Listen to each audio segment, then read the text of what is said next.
আসসালামু আলাইকুম। আশা করি সকলেই ভালো আছেন। আজকে আমরা নতুন একটা সার্কুলার দেখাবো, যেটা হচ্ছে জেলা প্রশাসকের কার্যালয় নিয়োগ বিজ্ঞপ্তি। তো আজকের এই ভিডিওটা যদি আপনারা দেখেন, একবারে সুন্দর করে এই বিষয়টা জানতে পারবেন, কারা কারা আবেদন করতে পারবেন, পদের নাম, কতজন করে নিয়োগ দেওয়া হবে এবং শিক্ষাগত যোগ্যতা। তো ফুল ভিডিওটা দেখতে চাইলে আপনাকে বিষয়টা বুঝতে হবে। যদি আপনি ফুল ভিডিওটা দেখেন, দেন আপনি কিন্তু বিষয়টা বুঝতে পারবেন কিভাবে আবেদন করবেন, কারা কারা আবেদন করতে পারবেন। তো সার্কুলারটা হচ্ছে হবিগঞ্জ জেলার, যারা হচ্ছে হবিগঞ্জ জেলার স্থায়ী বাসিন্দা শুধুমাত্র তারাই আবেদন করতে পারবে এই সার্কুলারে। অর্থাৎ যারা হচ্ছে হবিগঞ্জ জেলার স্থায়ী বাসিন্দা শুধু তারাই আবেদন করতে পারবে। এছাড়া অন্য জেলা যদি কেউ ভিডিওটা দেখে থাকেন, স্কিপ করে আপনারা যেতে পারেন, শুধুমাত্র হবিগঞ্জ জেলা তারাই শুধু দেখবেন। আচ্ছা হোক, তো এখন আমরা এরপরে বিষয়গুলো দেখবো এখান থেকে। এটা হচ্ছে হবিগঞ্জ জেলার জেলা প্রশাসকের কার্যালয়, অর্থাৎ ডিসি অফিস হবিগঞ্জ জেলার কিন্তু এই জব সার্কুলার নিয়োগ বিজ্ঞপ্তি। সো এখানে বেশ কিছু পদের সংখ্যা আছে, 1 থেকে 7টা পদ। তো প্রতিটা পদে আমরা দেখব কতজন করে নিয়োগ দেওয়া হবে, পদের নাম, এখান থেকে শিক্ষাগত যোগ্যতা।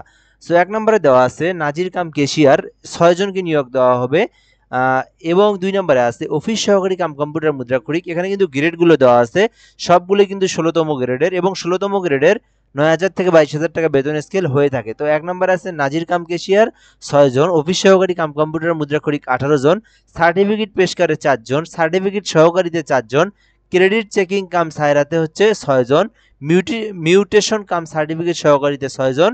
এই যে 1 থেকে 6 নং পদ পর্যন্ত সবগুলোর জন্য শিক্ষাগত যোগ্যতা কিন্তু শুধুমাত্র কোনো স্বীকৃতি বোর্ড হতে অনন্য দ্বিতীয় বিভাগ বা সমমান জিপিএ সহ উচ্চ মাধ্যমিক সার্টিফিকেট থাকলে আপনি আবেদন করতে পারবেন। 2 নম্বরে আরেকটা বিষয় আছে, সেটা হচ্ছে আপনার কম্পিউটারের দক্ষতা থাকতে হবে। এই 1 থেকে 6 নং পদের জন্য যে কোনো একটাতে যদি আপনি আবেদন করতে চান, অবশ্যই আপনার কম্পিউটারের দক্ষতা থাকতে হবে। সেটা হোক 6 মাস অথবা 3 মাস অথবা 1 বছরের যে কোনো একটা কোর্স করে থাকলে আপনি এই সার্কুলারের এই পদে আবেদন করতে পারবেন, হবিগঞ্জ জেলার স্থায়ী বাসিন্দা যারা আছে।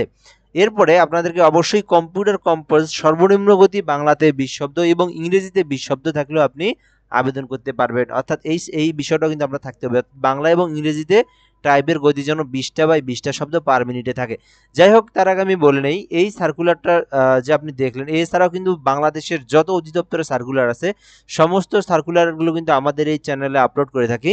তো অবশ্যই আপনারা যারা এই ভিডিওটা দেখছেন, অবশ্যই আমাদের এই চ্যানেলটাতে সাবস্ক্রাইব করে রাখবেন।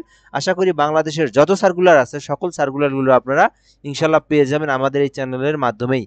সো এখান থেকে আমরা দেখলাম 1 থেকে 6 নং পদের জন্য যে শিক্ষাগত যোগ্যতা, পদের নাম এবং পদের সংখ্যা। 7 নম্বর আরেকটা আছে, সেটা হচ্ছে আপনার 16তম গ্রেডের একজনকে নিয়োগ দেওয়া হবে কার্য সহকারী। তো এই পদে যদি কেউ আবেদন করতে চান, কোনো স্বীকৃতি বোর্ড হতে অনন্য দ্বিতীয় বিভাগ বা সমমান সিজিপিএ সহ মাধ্যমিক স্কুল সার্টিফিকেট বা সমমান পরীক্ষা উত্তীর্ণ থাকলে আবেদন করতে পারবেন। অর্থাৎ শুধুমাত্র এসএসসি পাশেই আপনারা এই সার্কুলারে আবেদন করতে পারবেন। তবে কোনো অনুমোদিত প্রতিষ্ঠান হইতে অনন্য 6 মাসের সিভিল ড্রাফটিং সার্টিফিকেট থাকতে হবে। অর্থাৎ যুব উন্নয়ন, তারপরে হচ্ছে টিটিসি অথবা টেকনিক্যাল অথবা যে কোনো একটা স্বীকৃতি প্রতিষ্ঠান হইতে আপনি যদি 6 মাসের ড্রাফটিং সার্টিফিকেট বা ড্রাফটিং যদি কোর্স করে থাকেন, দেন যদি আপনার সার্টিফিকেট থেকে থাকে, আপনি কিন্তু এই কার্য সহকারীতে আবেদন করতে পারবেন। এছাড়াও কিন্তু এই পদেও আপনাকে কম্পিউটার দক্ষতা থাকতে হবে, বাংলায় আর ইংরেজিতে কম্পিউটার দক্ষতা থাকতে হবে, তাহলে কিন্তু আপনি এই পদেও আবেদন করতে পারবেন।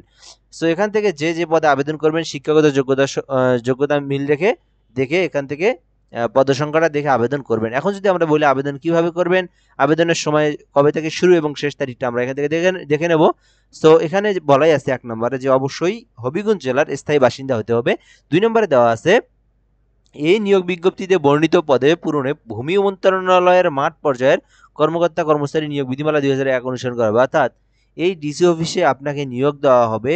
নিয়োগ কে দিবে? নিয়োগ কিন্তু ডিসি অফিস দিবে। দেওয়ার পরে তারা কিন্তু হবিগঞ্জ জেলার যে ইউনিয়ন পরিষদ যেগুলো আছে, যেখানে যেখানে শূন্য পদ আছে, সেই শূন্য পদে কিন্তু তাদেরকে দিয়ে দিবে।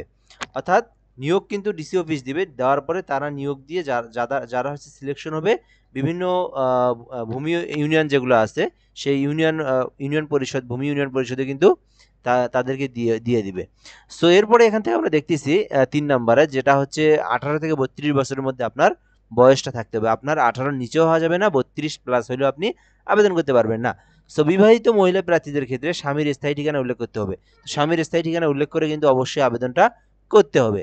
5 নম্বরে দেওয়া আছে সরকারি, আধা সরকারি, স্বায়ত্তশাসিত প্রতিষ্ঠানে কর্মরত প্রার্থীদেরকে অবশ্যই অনুমতিপত্র অথবা অনাপত্তিপত্র অথবা প্রত্যয়নপত্র বা ছাড়পত্র যে কোনো একটা জিনিস কিন্তু মূল যে স্বাক্ষর সেইটা কিন্তু দিয়ে নিয়ে আসতে হবে। আবেদনকারীকে তার সকল অর্জিত শিক্ষাগত যোগ্যতা বিষয়টি আবেদনে উল্লেখ করতে হবে। লিখিত, ব্যবহারিক ও মৌখিক পরীক্ষার অংশগ্রহণ করতে হবে। কেবলমাত্র লিখিত পরীক্ষায় যারা উত্তীর্ণ হবে পরবর্তীতে ধাপে তারাই শুধু যাবে বা তারাই হচ্ছে মৌখিক বা ব্যবহারিক পরীক্ষার জন্য উত্তীর্ণ হবেন। সো এরপরে আছে লিখিত ও ব্যবহারিক পরীক্ষায় উত্তীর্ণ প্রার্থীদের মৌখিক পরীক্ষার সকল সনদপত্র, অর্থাৎ আপনি লিখিত পরীক্ষায় উত্তীর্ণ হওয়ার পরে মৌখিক পরীক্ষার জন্য আপনাকে ডাকা হবে। ঠিক তার আগে আপনার যত শিক্ষাগত যোগ্যতার সনদপত্র, আপনি যদি কোথাও জব করে থাকেন সরকারি অথবা আধা সরকারি, সেই অনাপত্তিপত্র, তারপরে হচ্ছে ছবি, তারপরে হচ্ছে চেয়ারম্যান, তারপরে ইউনিয়ন পরিষদের যে চারিত্রিক নাগরিকত্ব, এই বিষয়গুলো কিন্তু এখানে ফটোকপি করে সত্যায়িত করে নিয়ে আসতে হবে। সেই বিষয়গুলো দেওয়া আছে এখানে। শিক্ষাগত যোগ্যতা কাগজপত্র যা আছে এগুলো সব দেওয়া আছে। মুক্তিযুদ্ধ করা হলে এগুলো আপনারা দেখে নিতে পারেন, পরবর্তীতেও দেখে নিতে পারবেন। এগুলো আপনাদের অনেক পরের স্টেপ, এগুলো পরবর্তীতে সার্কুলারটা দেখেও আবেদন করতে পারেন। সো নিজেরা আবেদন করতে চাইলে 300x300 পিক্সেলের ছবি এবং 300x80 পিক্সেলের একটা স্বাক্ষরকে ফটোশপের মাধ্যমে ক্রপ করে কেটে নিতে হবে। সো আবেদন করতে চাইলে dchobbygunjrelated.com ভিডিও এই ওয়েবসাইট থেকে আপনাদেরকে আবেদন করতে হবে। আচ্ছা, এরপরে যদি আমরা এখান থেকে দেখি, আপনাকে আবেদনটার যে শুরু হয়েছে 14/9/2025 শুরু হয়েছে। 14/9/2025 তারিখে আবেদনটা শুরু হয়েছে, শেষ হবে 13/10/2025। তো আজকে হচ্ছে 2 তারিখ, আপনার 13 তারিখে শেষ হবে। আরও প্রায় 11 দিনের মধ্যেও 11 দিনের মতো আছে, অর্থাৎ 13 অক্টোবর, আজকে হচ্ছে অক্টোবরের 2 তারিখ, 13 তারিখে শেষ হবে। এর মধ্যে আবেদনটা করতে হবে। সো আবেদনটা যদি কেউ করে নিতে চান অনলাইনের মাধ্যমে, সেক্ষেত্রে আপনারা যোগাযোগ করতে পারেন আমাদের হোয়াটসঅ্যাপ নাম্বারে 0177583031 0177583031। ঘরে বসে থেকে আবেদনটা করে নিতে পারবেন সুন্দরভাবে। সো এরপরে যদি আমরা দেখি পেমেন্টটা কত করে খরচ পড়বে আপনাদের এখানে, পেমেন্টটা পড়বে এখানে যদি দেখাই 16তম গ্রেডের 112 টাকা পেমেন্ট খরচ। সো এইটা কিন্তু আপনাকে টেলিটকের মাধ্যমে দিতে হবে। যারা নিজেরা আবেদন করবেন টেলিটকের মাধ্যমে এটা রিসার্চ করে আপনারা দিবেন। কিভাবে দিবেন দেওয়া আছে, ডিসি হবিগঞ্জ দেওয়ার পরে স্পেস অ্যাপ্লিকেশন থেকে ইউজার কপিটা নিয়ে 16322 নম্বরে সেন্ড করতে হবে। পরবর্তীতে ইএস স্পেস পিন দিয়ে সেন্ড করলে আপনার আবেদনটা সুন্দরভাবে হয়ে যাবে। সো এই হলো মূলত বিষয়। যারা আবেদন করবেন অবশ্যই সুন্দরভাবে আবেদনটা করার চেষ্টা করবেন এবং অবশ্যই আমাদের এই চ্যানেলটার সঙ্গে আপনি যুক্ত থাকবেন। কোনো কিছু যদি জানার থাকে অবশ্যই আপনি আমাদের এই ইউটিউব চ্যানেলের কমেন্ট বক্সে কমেন্ট করবেন। ধন্যবাদ, ভালো থাকবেন, আসসালামু আলাইকুম।